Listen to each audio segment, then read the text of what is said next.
ইলিশ মাছের ভুনা বেশি করে সরিষার তেল দিয়ে পেঁয়াজ রসুন দিয়ে ভেজে তারপরে এতে জিরা বাটা,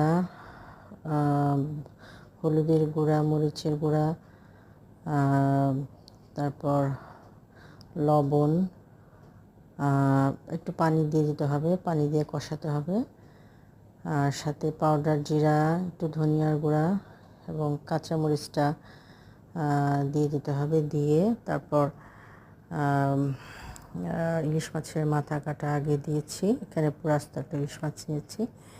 তারপর বড় পিসগুলো পরে দিয়েছি, কারণ ইলিশ মাছ নরম মাছ, বেশি নাড়াচাড়া করতে গেলে ভেঙে যাবে, এর জন্য পরে বড় মাছগুলো দিয়েছি। ডিম ছিল মাছে, একটু ডিম দিয়ে দিয়েছি।